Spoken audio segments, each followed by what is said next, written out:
اللہ الاول والآخر الباطن والظاہر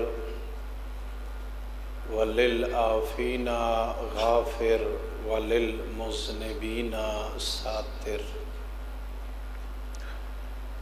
والصلاة والسلام علی مصباح الدجى وعلم الہدى الرسول المسدد المصطفى الامجد المحمود الاحمد ابی القاسم محمد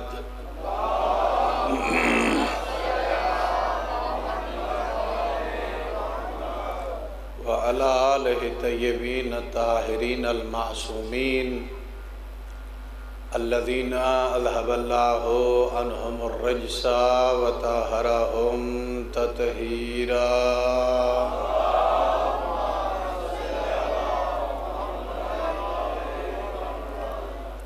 ورحمۃ اللہ علی شیعتہم ومحبیہم وموالیہم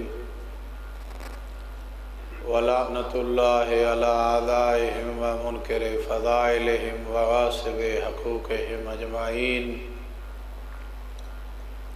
اما بعد فقد قال اللہ عز وجل فی محکم کتابہ المبین وہو اصدق القائلین بسم اللہ الرحمن الرحیم انما ولیکم اللہ ورسولہ والذین آمنوا الذین یقیمون الصلاة ویؤتون الزکاة وهم راکعون صلوات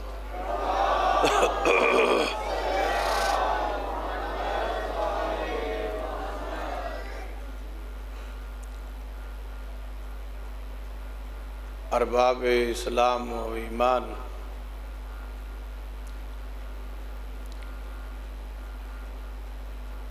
1445 ہجری کا یہ محرم الحرام، جس کی آج پہلی مجلس سے مخاطب ہوں،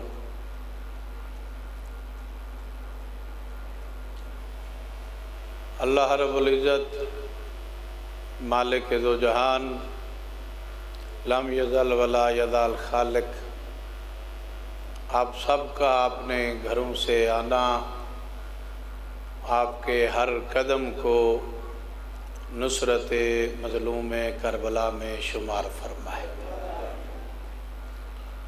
جہاں جہاں پر بھی عزاداری مظلوم کربلا ہو رہی ہے،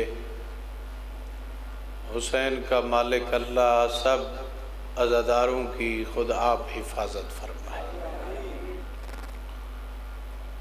بانی عشرہ محرم الحرام، خدا ان کی سعی و محنت، خرچ، اخراجات، اہتمام و انتظام اپنی بارگاہ احدیت میں منظور فرمائے، اور ان کے بزرگان جو دار فانی سے انتقال کر گئے ہیں، مولا انہیں شافی امت مظلوم کربلا کی شفاعت نصیب فرمائے۔ عزیزان، ہم سب نہ یہاں پہ رسمی طور پہ جمع ہوئے ہیں، نہ ہی فقط بطور عادت کے اکٹھے ہوئے ہیں، بلکہ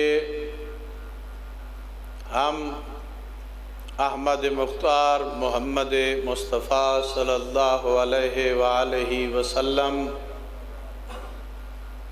کی اس پیشین گوئی کا نتیجہ ہے جو زہرا سے خطاب کرتے ہوئے فرما رہے تھے کہ اللہ ایک ایسی قوم پیدا کرے گا جس کے جوان کربلا کے جوان شہداء کو یاد کر کے روئیں گے، جن کے بوڑھے کربلا کے بوڑھے شہداء کو یاد کر کے روئے، اور جن کے بچے کربلا کے شہداء بچوں کو یاد کر کے روئیں گے۔ یہ اتفاق ہے؟ بالکل نہیں۔ یہ زہرائے بطول کی دعا کا نتیجہ ہے کہ اللہ نے ہمیں اس قوم سے قرار دیا ہے جو کربلا کو قیامت تک زندہ رکھنے کے لیے عزم کر چکے ہیں۔ یقیناً جو اس بارگاہ میں آ جاتا ہے وہ زہرا کی دعا لیتا ہے، اور جو اس بارگاہ کا انکاری ہے وہ رسول کی لعنت کا حقدار ہے۔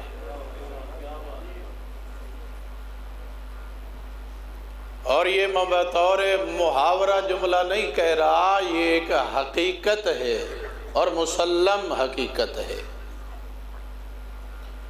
کیونکہ پیغمبر نے دین ہم تک پہنچایا، اس دین کی حفاظت کرتے ہوئے مظلوم کربلا اپنے اعوان و انصار کے ساتھ کربلا میں شہید ہوئے، اور اس دین کی بقا اسی عزاداری کے ذریعے ہو رہی ہے، کیونکہ اس کربلا کا جو پہلا عزادار ہے اس جیسا نمازی کوئی نہیں، اس جیسا پرہیزگار کوئی نہیں، وہ خود سید الساجدین ہے، وہ خود زین العابدین ہے۔ توجہ فرمائی آپ نے۔ اور یہ ایام جو شروع ہو چکے ہیں، ماہ محرم کے چاند کو دیکھ کر ہم سب زہرا کے چاند پہ رونے کے لیے اکٹھے ہوئے ہیں، جی اسے پرسہ دینے کے لیے اکٹھے ہوئے ہیں۔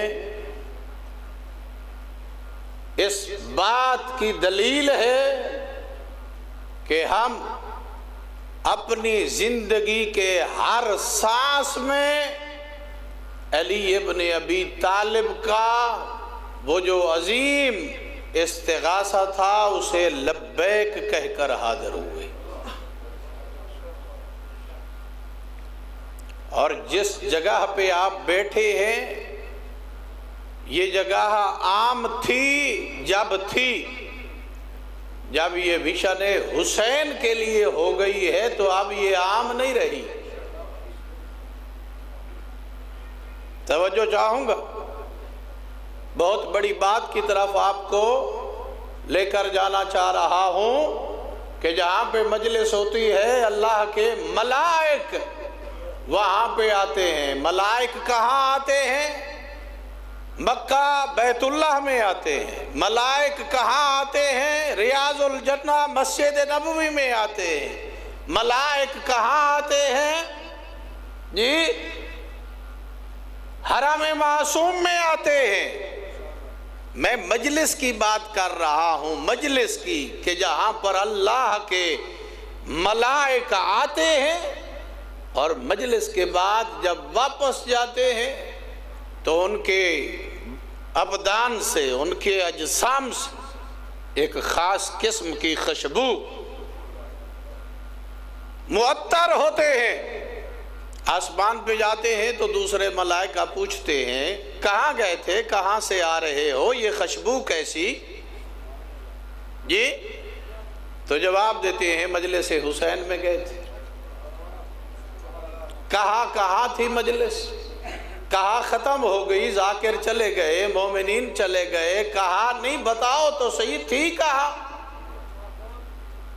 جی اور جس کو اس بات پہ شک ہوتا ہے ان کے لیے بہت بڑی دلیل دینے جا رہا ہوں۔ آج کی اس پہلی مجلس کا بہت بڑا پیغام آپ کی سماعتوں کی نظر کرنے جا رہا ہوں۔ توجہ میری طرف رکھی، جب حضرت آدم کو اللہ نے اس دنیا میں جنت سے نکال کر دنیا میں بھیجا تو دنیا کی مختلف مخلوقات حضرت آدم کے استقبال کے لیے آئی، ان میں چند ہرنیاں بھی آئیں جو حضرت آدم کی زیارت کے لیے آئیں۔ جب وہ واپس جنگل میں گئی تو دوسری ہرنیاں پوچھنے لگی کہ آج سے پہلے ایسی خوشبو تو تمہارے بدن میں نہیں تھی جو آج آ رہی ہے۔ جی کہا تمہیں نہیں پتا، ہم اس کی زیارت کر کے آئی ہیں جو اللہ کی دھرتی پہ خلیفۃ اللہ ہے، ہم اس کو مل کر آئی ہیں جو اللہ کی طرف سے ہمارے اوپر معصوم نمائندہ مقرر ہوا ہے۔ میں کہتا ہوں اگر جانور بھی نبی کی زیارت کو آ جائے تو ان میں خوشبو آ جاتی ہے، مجلس حسین میں تو 14 تشریف لاتے۔ نعرہ تکبیر، نعرہ رسالت، کل ایمان، نعرہ حیدری، نعرہ خشنودی محمد و علیہ محمد بلندتر صلوات۔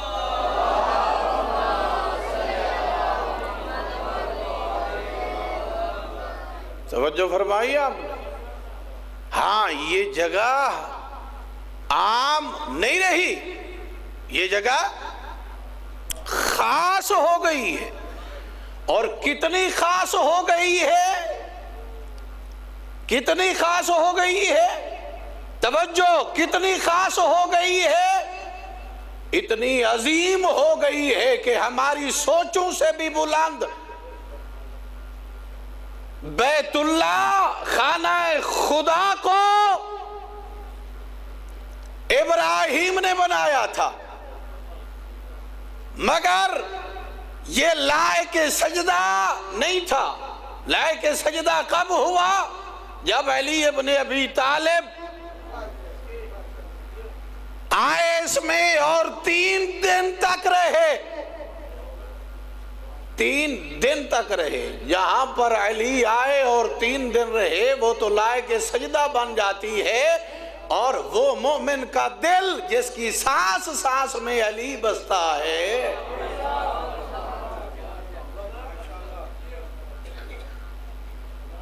جی جس کے دل میں، جس کی ہر سانس میں علی بستا ہے، وہ کتنی عظیم تر ہے۔ اسی لیے پیغمبر نے فرمایا تھا حرمت المؤمن افضل من الکعبہ، کہ مومن کی حرمت کعبہ کی حرمت سے بلند ہے۔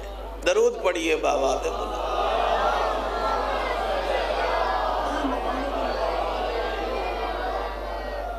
کیا بات ہو رہی تھی ہماری؟ یہ جگہ جہاں پہ مجلس ہو، وہ امام بارگاہ جہاں بھی ہو، جہاں پہ مجلس ہو، وہ عام جگہ نہیں رہتی۔ اور تاریخ کی کتابیں آپ اٹھا کر دیکھ لیجئے، مقاتل کی کتابیں آپ اٹھا کر دیکھ لیجئے کہ بیت اللہ جس مٹی سے ابراہیم بنا رہے تھے، جب وہ مٹی بچ گئی تو اللہ نے جبرائیل کو حکم دیا کہ اس مٹی کو روح زمین میں بکھیر دو۔ جہاں جہاں پر بھی بیت اللہ کی بچی ہوئی مٹی گری، وہاں پر اللہ نے اپنا گھر مسجد بنوا دی۔ جی اور جہاں پر بھی کربلا کی خون آلود مٹی گئی، وہاں پہ امام بارگاہ بنا۔ اب سوال جو عموماً ہوتا ہے، جو کہ نادانی کی بنیاد پر ہوتا ہے، علم و فضل کی بنیاد پر نہیں ہوتا، نادانی کی بنیاد پہ ہوتا ہے، مسجد افضل ہے یا امام بارگاہ؟ بابا کیا ہو گیا ہے تمہیں؟ امام بارگاہ میں ذہن بنائے جاتے ہیں، مسجد میں ذہن جھکائے جاتے ہیں۔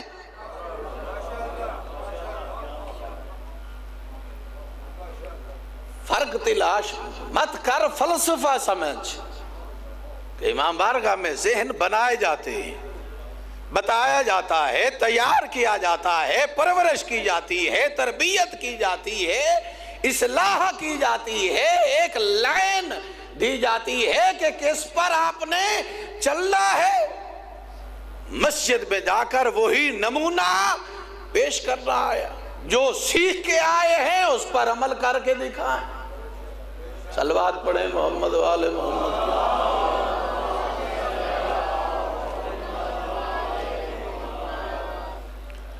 تو اس لحاظ سے ہمیں یہ دیکھنا ہوگا کہ جس مشن کو لے کے ہم چل رہے ہیں یہ مشن کتنی عظیم ہے، اور اس مشن میں گزارا ہوا ایک لمحہ کتنا عظیم ہے۔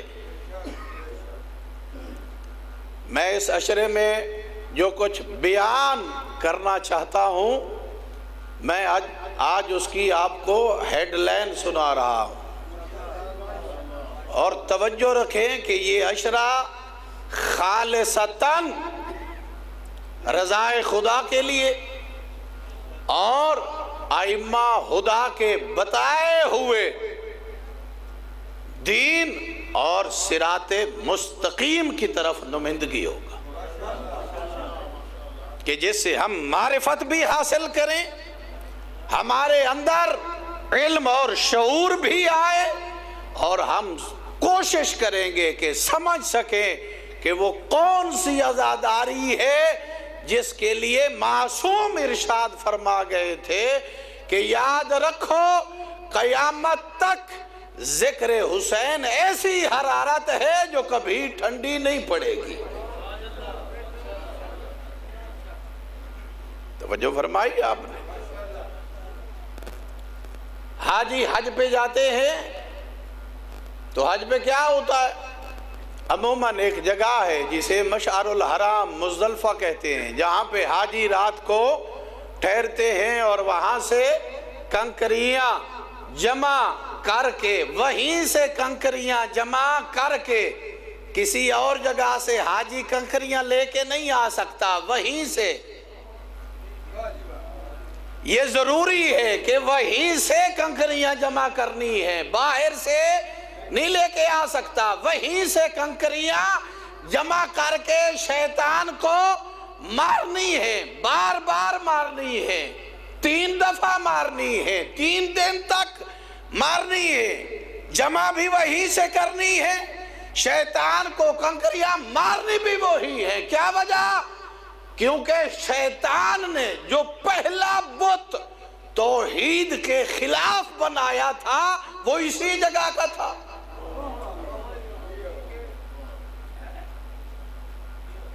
تو اللہ نے کیا کیا؟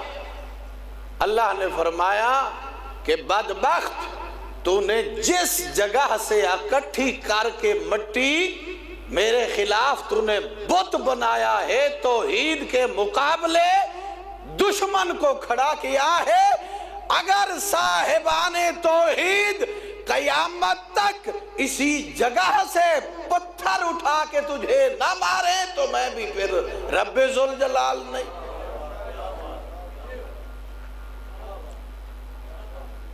یہ سنت الہی ہے۔ ہمیں ان پیغامات کو سمجھنے کی ضرورت ہے کہ امام بارگاہ میں جب ہم آ گئے ہیں تو یہ امام بارگاہ کون سا مقام ہے جہاں پہ ہم عموماً کہتے ہیں کہ ہمارے ائمہ کی آمد ہے، یہاں پہ آتے ہیں۔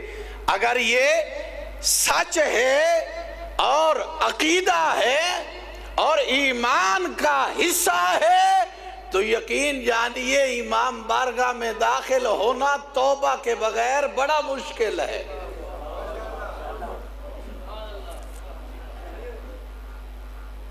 توجہ فرمائی آپ نے، ناراض تو نہیں ہو گئے؟ صلوات پڑھیں محمد والے محمد کی۔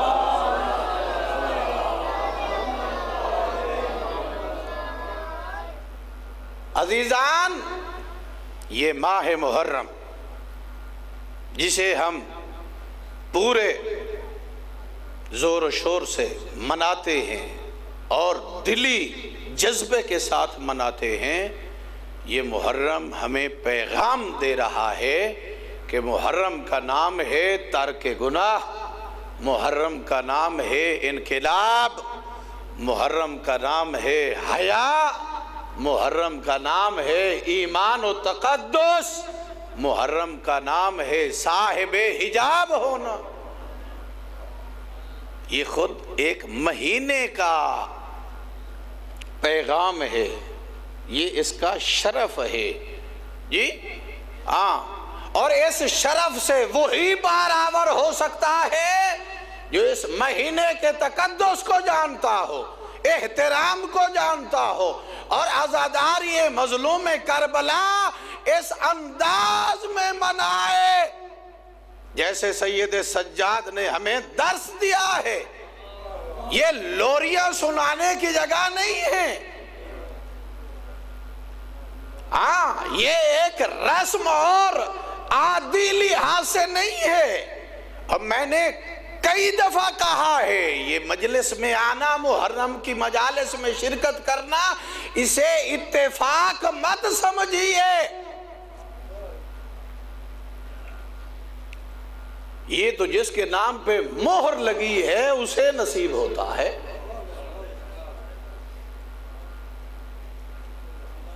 اور جتنا ہم شکر کریں اللہ رب العزت کا اتنا کم ہے کہ اس نے ہمیں مفت میں بخشش کا ایسا ذریعہ دے دیا ہے جو ہماری دسترس میں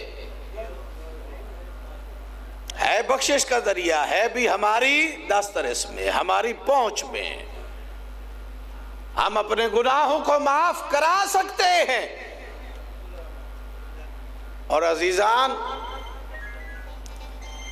امام بارگاہ جب تشریف لائیں تو اس مقدس مقام کو اور مجلس حسین کو اس انداز میں سامنے رکھیں کہ اجماع کر کے ولایت علی سے انکار کیا گیا تھا، اللہ نے اسی کے مد مقابل ہمارا اجماع اکٹھا کر کے ولایت علی کا پرچار کرایا۔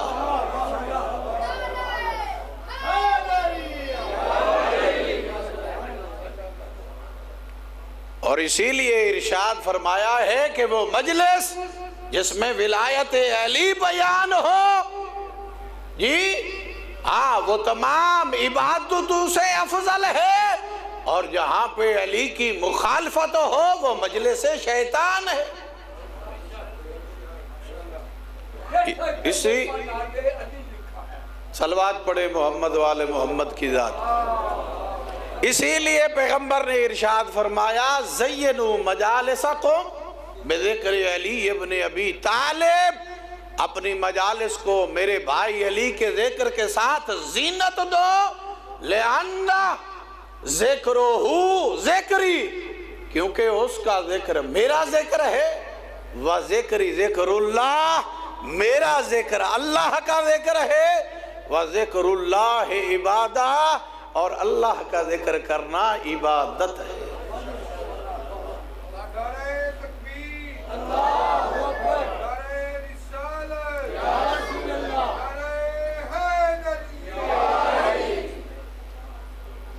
تو یہ مجلس جو دین کے پرچار کا ایک بہت بڑا سبب ہے، ایک بہت بڑا ذریعہ ہے۔ مجلس کس کی ہے؟ حسین کی۔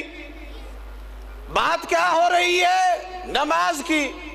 مجلس کس کی ہے؟ حسین کی۔ بات کس کی ہو رہی ہے؟ روزہ کی۔ مجلس کس کی ہے؟ حسین کی۔ بات کس کی ہو رہی ہے؟ لا الہ الا اللہ کی۔ مجلس کس کی ہے؟ حسین کی۔ بات کس کی ہو رہی ہے؟ محمد الرسول اللہ کی۔ مجلس حسین کی ہے، مگر اس میں اصول دین بھی بیان ہو رہے ہیں، فروع دین بھی بیان ہو رہے ہیں، یعنی مجلس کا مطلب مجلس ہے حسین کی، مگر حسین کی مجلس کے ذریعے اللہ کا دین پہنچایا جا رہا ہے۔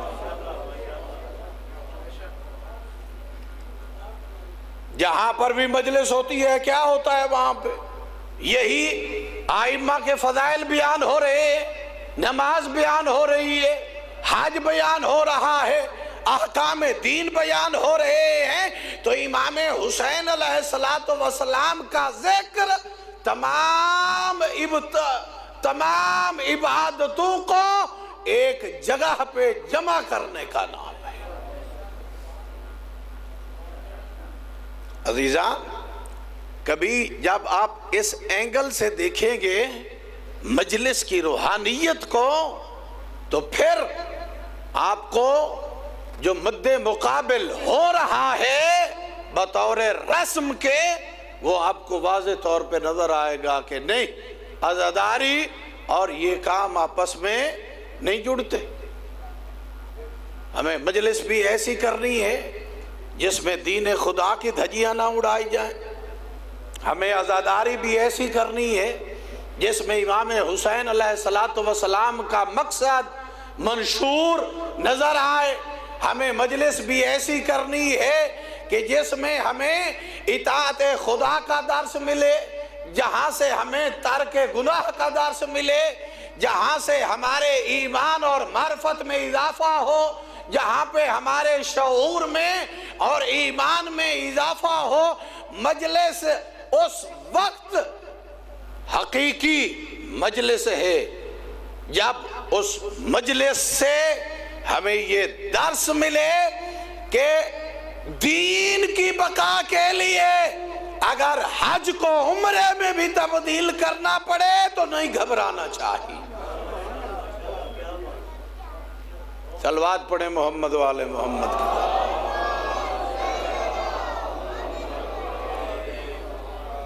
توجہ فرمائی، تین باتیں آپ تک پہنچ چکی۔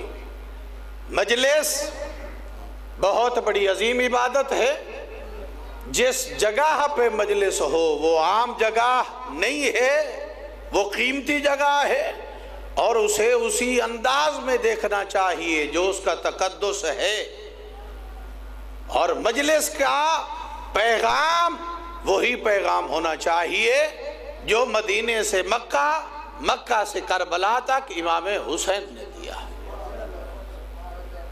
کیوں؟ میں عموماً کہا کرتا ہوں کہ اگر مدینے سے لے کر کربلا تک مکمل سفر نامے کو ہم نے دیکھ لیا، اور یہ دیکھ لیا کہ کہاں پر کیا ہوا اور امام حسین نے اس کے رد عمل میں کیا کیا، تو ہمیں ایسا محسوس ہوگا کہ اگر قرآن مجسم ہو جائے تو حسین کی صورت بن جائے گا، اور اگر حسین لفظوں میں آ جائے تو قرآن کی صورت میں ہو جائے گا۔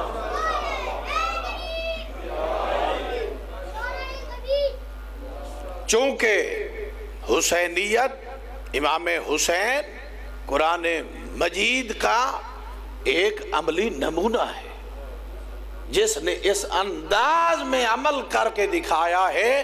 کبھی حضرت امام حسین کو حضرت موسیٰ کا مثیل قرار دیا جاتا ہے، کبھی حضرت ابراہیم کے ساتھ تشبیہ دی جاتی ہے، کبھی حضرت یوسف کے ساتھ تشبیہ دی جاتی ہے۔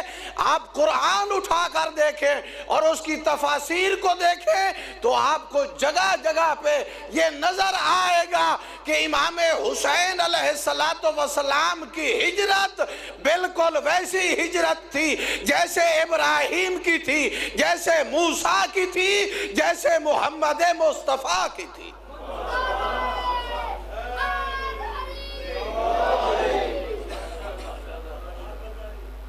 تو عزیزان، اسی لیے اللہ نے، محمد و اہل بیت محمد نے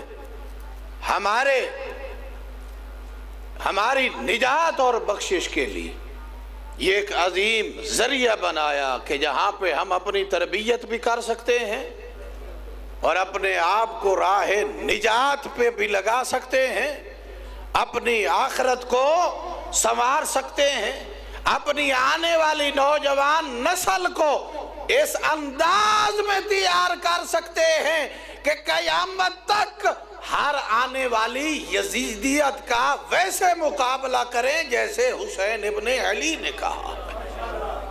نعرہ تکبیر، نعرہ رسالت، نعرہ حیدری۔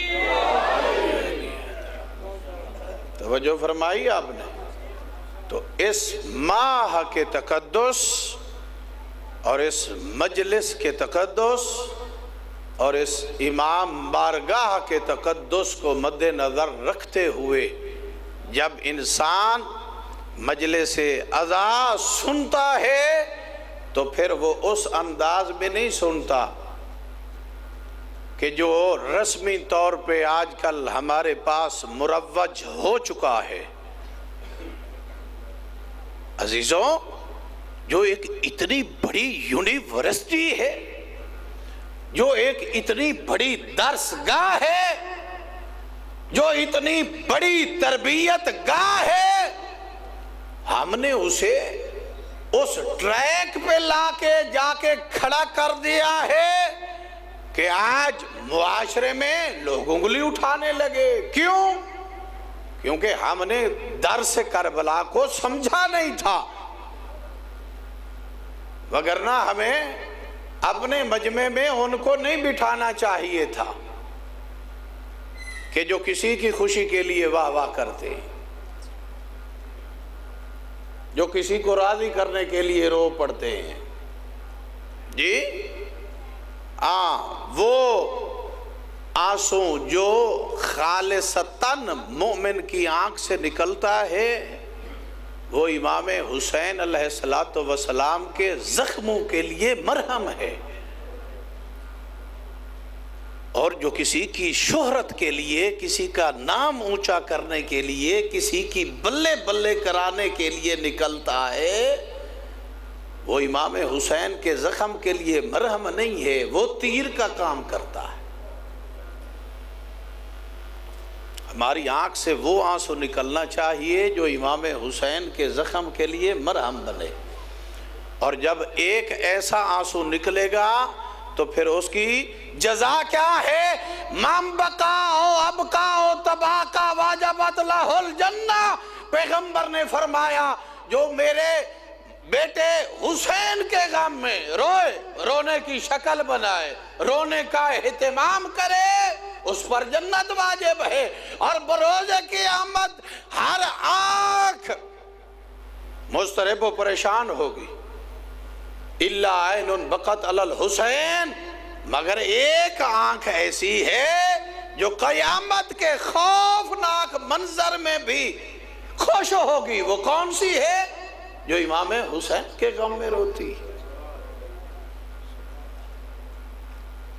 تو ہمیں اپنی وہ آنکھ بنانی چاہیے جو امام مظلوم کربلا کے غم میں روئے، نہ کہ کسی کا نام بڑا کرنے کے لیے، کسی کا جلسہ اوپر لے جانے کے لیے۔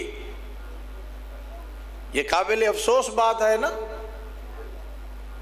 کسی ذاکر کا، کسی مولوی کا، کسی علامہ کا نام اونچا کرنے کے لیے، کسی بانی کو خوش کرنے کے لیے۔ او بابا، رونا ہی ہے مظلوم کے غم میں تو کم از کم زہرا کو راضی کرنے کے لیے رو،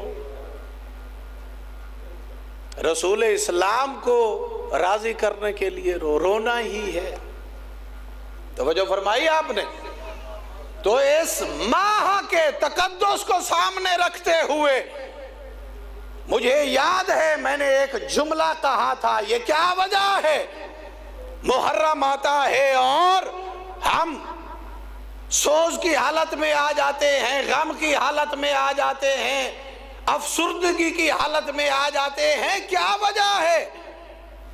مدینے کے لوگ بتاتے ہیں ہم سال کے ہر مہینے کا چاند دیکھتے تھے، محرم کا چاند دیکھنے کی ہمیں ضرورت نہیں پڑتی تھی۔ کیوں؟ جب محرم کا چاند چڑھتا تھا تو اہل بیت کے گھروں میں رونے کی آوازیں بلند ہو جایا کرتی تھی۔ جب محرم کا چاند نکلتا تھا تو اہل بیت محمد کے گھر رونے کی آوازیں بلند ہو جاتی تھی۔ ہم سمجھتے تھے کہ محرم کا چاند چڑھ گیا۔ ہاں، یہ محرم کے چاند کے متعلق مجھے یاد ہے پچھلے سال یہی پہ میں نے یہ روایت پڑھی تھی کہ جب محرم کا چاند چڑھتا ہے اگر عزادار ہے مومن ہے تو رونے کے لیے بس یہ ایک روایت کافی ہے. 24 گھنٹے روتا رہے اس روایت کا حق ادا نہیں ہوگا. یہ ایک روایت ہی کافی ہے. جب محرم کا چاند چڑھتا ہے تو اللہ جبرائیل کو حکم دیتا ہے جبرائیل جی رب جلیل حسین کا جو زخمی کرتا ہے نا اسے اٹھا لے اور پوری دنیا میں لہرا. جی جب جبرائیل حسین کے زخمی کرتے کو لہراتے ہیں نا تو جہاں جہاں پر مومن ہو اس کا دل خود بخود غمگین ہو جاتا ہے, افسردہ ہو جاتا ہے, خود بخود امام حسین کی یاد تازہ ہو جاتی ہے. آج بھی یہی ہے, آج بھی یہی ہے. 1400 سال گزر گئے آج بھی یہی ہے. کبھی اس انداز سے بھی آپ دیکھا کریں, زیادہ دور نہیں, میں یہ ایک صدی سے بھی کم کی بات ہے جو آپ کو کرنے جا رہا ہوں, اور اگر آپ توجہ فرمائیں تو یقین جانیں گے کہ آپ اس وقت بھی محسوس کریں گے کہ ہم میدان کربلا میں کھڑے ہوئے ہیں. ابھی ایک صدی نہیں گزری اس بات کو کہ ایک بہت بڑے عارف بالزمان یہ نقل کرتے ہیں کہ میں کسی جگہ پہ گھوڑے پہ جا رہا تھا, میرے ساتھ ایک دوسرا بندہ بھی میرا ہم سفر تھا, وہ بھی اپنے گھوڑے پہ تھا. میں مذہب اہل بیت رکھتا تھا, وہ مذہب اہل بیت نہیں رکھتا تھا. ہم آپس میں باتیں کر رہے تھے, باتیں کرتے کرتے ہم غدیر اور فدق پہ جا پہنچے. باتیں کرتے کرتے ہماری گفتگو سفین تک جا پہنچی. اس نے مجھ سے سوال کیا اگر آپ سفین میں ہوتے تو کس کے ساتھ ہوتے؟ اس نے کہا, میں نے سینہ چیڑا کر کے کہا میں علی کے ساتھ ہوتا. تو کس کے ساتھ ہوتا؟ اس نے جواب دیا کہ میں حاکم شام کے ساتھ ہوتا. یہ مومن تھا. اس نے کہا چلے 1400 سال بعد سے ہی آج یہیں پہ تو بھی گھوڑے تے اتر, میں بھی گھوڑے سے اترتا ہوں, سمجھ لیتے ہیں یہ میدان سفین ہے. دونوں کے درمیان تلواروں کا جی ایک دوسرے پر وار حملہ شروع ہوا. جی مومن کے سر پہ تلوار لگی اور بے ساختہ اس کے منہ سے نکلا یا صاحب زمان ادرکنی, حجت خدا میری مدد کیجیے. بس یہ جملہ کہنا تھا کہ ایک لمحے میں دیکھا کہ دوسرے کی گردن سر سے, گردن تن سے جدا ہے. میں نے دیکھا ایک روحانی, میں قدموں پہ گر پڑا, کہا مولا آپ کا احسان, میں نے تو ایک دفعہ آپ کو پکارا, ایک لمحے میں آپ نے میری مدد فرمائی. جی مولا نے فرمایا کہ آج کے بعد اگر کوئی تجھ سے پوچھے کہ یہ زخم کہاں لگا تو اسے کہنا یہ سفین میں لگا, یہ زخم سفین میں لگا.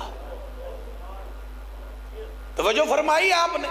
تو عزیزان جب 1400 سال بعد سفین کا زخم لگ سکتا ہے تو کربلا منانے کے لیے جو آیا ہے وہ بھی اس انداز میں آنا چاہیے, اسے بھی اس انداز میں آنا چاہیے کہ آج بھی اگر یزیدیت سر اٹھائے گی تو میں اس کا سر تن سے جدا کر دوں.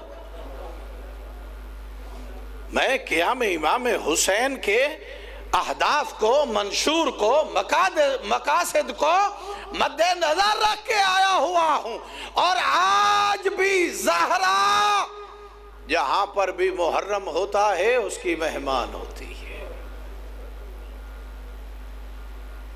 عزیزان ہاں یہ کوئی چھوٹا سا معاملہ نہیں ہے, اس کا تعلق روحانیت سے ہے, اس کا تعلق معرفت سے ہے, اس کا تعلق عرفان سے. جو بندہ اپنے آپ کو صاحب ایمان کہتا ہے، بارہا آپ نے سنا ہے کہ ایک مومنہ مائی کا بچہ محرم سے کچھ دن پہلے جی انتقال کر گیا۔ جب محرم کا چاند نظر آیا جی تو اس نے کہا، ارے میری بہنوں، بیٹیوں، میری ماں، آج کے بعد میرے بیٹے کی تعزیت کے لیے میرے گھر نہیں آنا۔ کیوں؟ کیونکہ محرم شروع ہو چکا ہے، میں آج کے بعد بس پرسادار ہوں تو علی اکبر کی، میں پرسادار ہوں تو حسین ابن علی کی۔ عزیزو، جب 11 محرم کو یہ آئی ہے اپنے بیٹے کی قبر پہ تو اس نے دیکھا کہ ایک برقع پوش خاتون اس کی بیٹے کی قبر پہ بیٹھ کے رو رہی تھی۔ آئی قریب آ کے کہنے لگی، اے کنیز خدا تم کون ہو اور یہ تو میرے بیٹے کی قبر ہے جی؟ تو کیا جواب ملا ہے؟ فرمایا بنت پیغمبر نے، رو کر فرمایا بنت پیغمبر نے، اے کنیز خدا تو نے 10 دن اپنے بیٹے کو بھلا کے میرے بیٹے پہ آنسو بہائے ہیں نا۔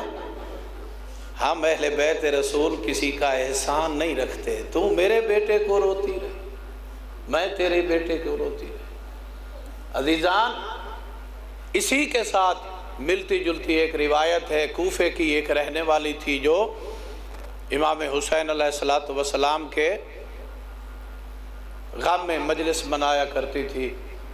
ایک دفعہ اس کی کنیز نہیں تھی تو اس نے پروگرام معطل کیا، تو تاریخ میں ایسا لکھا ہے کہ جناب زہرا اس کے دروازے پر گئی اور کہا کہ تو مجلس کیوں نہیں کرا رہی؟ کہا بس اہتمام نہیں ہے، کام کرنے والی نہیں تھی۔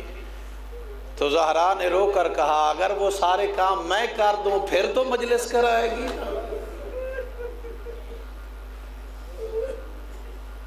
نہیں فرمائی، آپ نے توجہ نہیں فرمائی، رونے کے لیے یہ ایک لفظ ہی کافی تھا، زہرا جی کتنی مشتاق ہے تیرے ان آنسوؤں کی جی، اور کتنی قیمت ہے تیرے ان آنسوؤں کی۔ کہا وہ جو تیرے کام کرنے والی جتنے کام کرتی تھی، اگر وہ سارے کام میں کر دوں پھر تو مجلس کرائے گی نا جی۔ ہاں، اجرکم اللہ عزادارو، امام حسین کے ایام کو اس انداز میں منایا کرو، اجرکم اللہ۔ حسین کی ماں زہرا آپ سب سے راضی ہو۔ آیت اللہ قازوینی اس روایت کو نقل کرتے ہیں، بہت بڑے عالم دین عراق کے، ڈھیر ساری کتابیں بھی انہوں نے لکھی۔ آیت اللہ کاظم قازوینی اس روایت کو نقل کرتے ہیں کہ میں امام حسین علیہ السلام کی مزار اقدس پہ رہ رہا تھا، 7ویں یا 9ویں جمعرات تھی، میں نے دیکھا مظلوم کربلا کو اپنی قبر سے باہر آئے، دروازے تک گئے، پھر واپس آئے۔ تو جب مولا قبر سے باہر آئے تو مولا کا سر سے لے کر پاؤں تک کوئی ایسی جگہ نہیں تھی جہاں پر زخم نہ ہو جی، زخموں سے چور چور بدن، آبرو پھٹے ہوئے جی، ہاں ہونٹ کٹے ہوئے۔ امام حسین دروازے تک گئے ہیں، پھر واپس آئے۔ اسی طرح دوبارہ گئے ہیں، پھر تیسری بار گئے ہیں، جب واپس آئے تو پورے بدن میں کوئی زخم نہیں تھا، بس سینے پہ 2 زخم تھے امام حسین کے۔ آیت اللہ قازوینی کہتے ہیں میں نے اپنے مولا سے دست بستہ گزارش کی، مولا خیر تو تھی، آپ 5 دفعہ دروازے کی طرف گئے بھی ہیں اور واپس بھی آئے ہیں، تو میرے مولا نے ارشاد فرمایا قازوینی ہر جمعرات میرا نانا محمد آدم سے لے کر تمام انبیاء کو میرا شکریہ ادا کرنے کے لیے میں پہلی دفعہ جب گیا ہوں نا اپنے نانا کے استقبال کے لیے گیا، دوسری دفعہ گیا ہوں تو بابا علی کے استقبال کے لیے گیا ہوں، تیسری دفعہ گیا ہوں نا تو میری زخمی ماں بقیہ چھوڑ کے آئی ہوئی تھی، اس کے استقبال کے لیے گیا ہوں۔ کہا مولا یہ تیسری دفعہ جب واپس آئے تو زخم نہیں تھے آپ کے بدن اطہر پر۔ مولا نے ارشاد فرمایا پوری دنیا میں جہاں جہاں پر بھی مجلس ہوتی ہے اور ذاکر و عالم و مصائب پڑھتے ہیں اور مومن روتے ہیں، اللہ فرشتوں کو حکم دیتا ہے کہ آنسوں کا پانی جمع کر کے میری ماں زہرا کے پاس پہنچائیں۔ وہ مومنوں کی آنسوں کا پانی اماں زہرا جب میرے زخموں میں ڈالتی ہے نا تو وہ آنسوں کا پانی مرہم بن جاتے ہیں، میرے زخم ختم ہو جاتے ہیں۔ کہا ابن رسول اللہ یہ دو زخم کون سے ہیں؟ یہ تو پر نہیں ہوئے۔ کہا قیامت تک روتے رہو، دریا بنا دو، سمندر بنا دو، یہ دو زخم ختم نہیں ہو سکتے۔ کہا مولا کون سے دو زخم ہے؟ رو کر کہا ایک اکبر کی جوانی کا زخم ہے، ایک اکبر کی جوانی کا زخم ہے، اور دوسرا زینب کی چادر کا زخم ہے۔ کاظمینی تجھے کیا پتا مجھے زینب کی چادر کا کتنا درد اور کتنا گہرا زخم ہے۔ اجرکم علی اللہ عزادارو، حسین کی ماں آپ سب سے راضی ہو، آج یکم محرم الحرام ہے، رونے کے ایام ہے۔ عزیزو وطن ہر کسی کو پیارا ہوتا ہے، وطن چھوڑنا آسان نہیں ہوتا جی، اور وطن بھی کیسا جہاں پر رسول خدا جیسا نانا دفن ہو، جہاں پر زہرا جیسی ماں موجود ہو جی۔ وطن کا کیسا وطن جہاں پہ بھائی حسن مجتبی جیسا موجود ہو۔ اس طرح کے وطن کو چھوڑنے کا کسی کا بھی دل نہیں کرتا۔ آزادارو بڑا مشکل مرحلہ تھا مظلوم کربلا کے لیے وطن چھوڑنا، یہ آسان کام نہیں تھا۔ یہ تو ندائے قرآن تھی جسے امام حسین نے پورا فرمایا۔ مسجد نبوی میں قرآن کی تلاوت فرما رہے ہیں، نعت کے قرآن ہے نا جی، بتا دیا اس نے کہ اہل دنیا تم سفین میں سامت قرآن کو نیزے پہ کھڑا کر کے دنیا کو دھوکہ دے سکتے ہو، میں نعت کے قرآن ہوں، اگر نیزے پہ بھی چڑھ گیا پھر بھی حق بتاؤں گا جی۔ نعت کے قرآن کی تلاوت فرما رہے تھے، قرآن سے آواز آئی ابن رسول اللہ تیرے نانا کی امت میری زبروں کو چھیننا چاہتی ہے۔ کہا زبردست بازو دوں گا، کہا پیش چھیننا چاہتے ہیں، کہا ہم شکل پیغمبر دوں گا، کہا زیریں چھیننا چاہتے ہیں، کہا زیر شیر صغیر اصغر دوں گا جی۔ جب قرآن نے کہا نا میرا غلاف چھیننا چاہتے ہیں، جتنا بڑا تھا صابر حسین چپ ہو گئے، پھر رو کر فرمایا تیرا غلاف بچانے کے لیے چادر تطہیر دے دوں گا، تیرا غلاف بچانے کے لیے آیا تطہیر کی مالکہ بازاروں اور درباروں میں خطبے پڑھے گی۔ اجرکم علی اللہ عزادارو، میں نے روایات میں یہ دیکھا ہے، اور اگر یہ روایت میں آپ تک پہنچا سکا اور آپ سمجھ بھی گئے تو یقین کریں اتنا ہی گریہ ہوگا جتنا مالک چاہتے ہیں۔ عزیزان روایات میں نے یہ دیکھا ہے کہ جب مظلوم کربلا نے حضرت عباس سے مخاطب ہو کر کہا ہے نا کہ بھئی عباس جاؤ مدینے میں منادی کرو، پردہ کر جائے زینب عالیہ باہر آ رہی ہے۔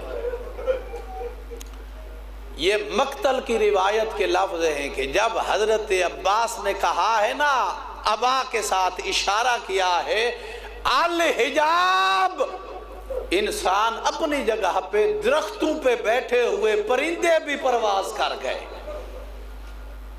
جی۔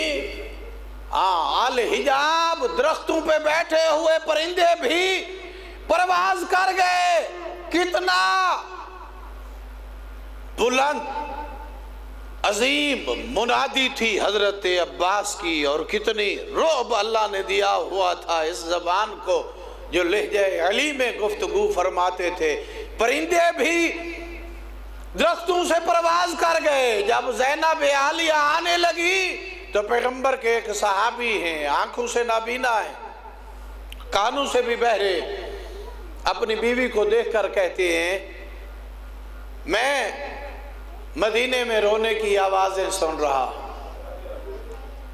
کہا عبداللہ تجھے تو بادل کے گرجنے کی بھی آواز نہیں آتی، رونے کی آواز کیسے؟ کہا ایسا محسوس ہو رہا ہے کہ مدینے کی زمین کانپ رہی ہے۔ کہا تجھے شکر کرنا چاہیے کہ تو نابینا ہے، تجھے نہیں پتا کہ آج وہ گھر سے باہر آ رہی ہے، جی جس کا سورج و چاند حیا کرتے ہیں۔ اجرکم علی اللہ عزادارو، عبداللہ نے اپنی بیوی کو کہا مجھے لے چلو، کم از کم وہ محملوں پہ سوار ہوتے رہیں گے، تو مجھے بتاتی رہنا کہ اب کون سوار ہو رہا ہے، اب کون سوار ہو رہا ہے۔ عبداللہ اپنی بیوی کے ساتھ وہاں پہ آن کھڑا جہاں پہ محلہ بنی ہاشم کا گھرانہ شروع ہوتا تھا۔ جب سید سجاد کی نگاہ پڑی، نیام سے تلوار نکال کر جذبے کے ساتھ کہا عبداللہ تجھے نہیں پتا وہ گھر سے باہر آ رہی ہے جو نانا کے روزے پہ بھی آدھی رات کو جایا کرتی تھی۔ امام حسین آگے بڑھے، کہا بیٹا سجاد صبر کرو، اور تو نے پھپھی زینب کو بازاروں میں ننگے سر اور درباروں میں ننگے سر خطبے پڑھتے ہوئے دیکھنا ہے۔ اجرکم علی اللہ عزادارو، جب پورا قافلہ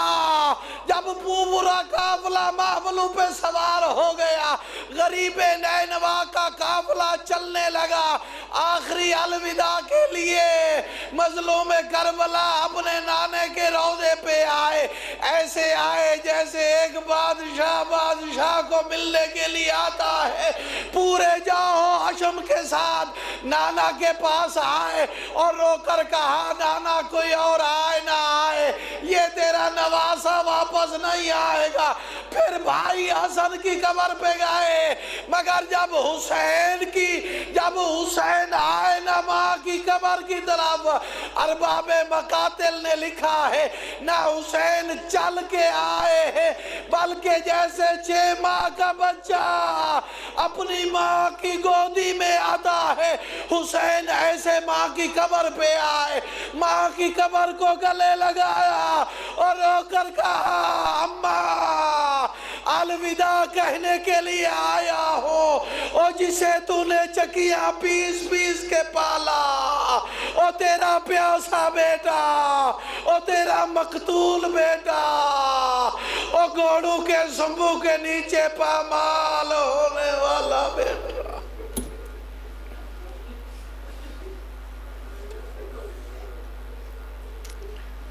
وَسَيَعْلَمُ الَّذِينَ ظَلَمُوا أَيَّ مُنْقَلِبٍ يَنْقَلِبُونَ۔ خدایا بحق محمد و آل محمد ہمارے اس قلیل سے پرسہ کو منظور و مقبول فرما۔ خدایا بحق محمد و آل محمد ہم سب کو بروز قیامت مولا حسین کے عزاداران ماتمداران میں شمار فرما۔ خداوندہ تجھے اپنی عزت و جلال کا واسطہ ہم سب کو مولا مظلوم کربلا کی شفاعت سے سرفراز فرما۔ خداوندہ علی رضا جعفری صاحب اور ان کی اہلیہ اور ان کے باقی عیال ان سب کی توفیقات میں اضافہ فرما، ان کو رزق حلال سے مالا مال فرما۔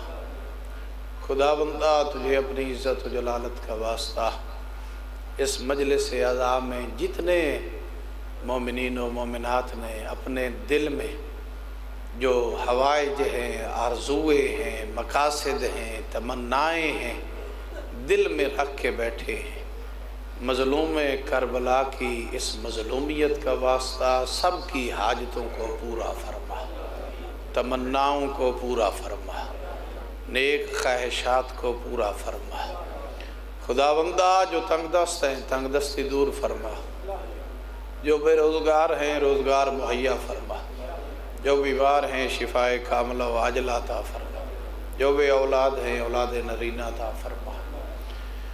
ہم سب کو سوائے اپنے کسی کا محتاج نہ فرما، ہم سب کو حج و زیارات کی سعادت نصیب فرما، ہم سب کا خاتمہ بالایمان فرما، ہم سب کو امام زمانہ کے اعوان و انصار میں شمار فرما۔ خدایا حضرت حجت ولی زمانہ کے ظہور میں تعجیل فرما، گستاخ امام زمانہ کو وصل جہنم فرما، بحق محمد و آلہ الطاہرین، اللہم صلی علی محمد و آل محمد۔ مومنین، ایک اعلان توجہ سے سماعت فرمائیں۔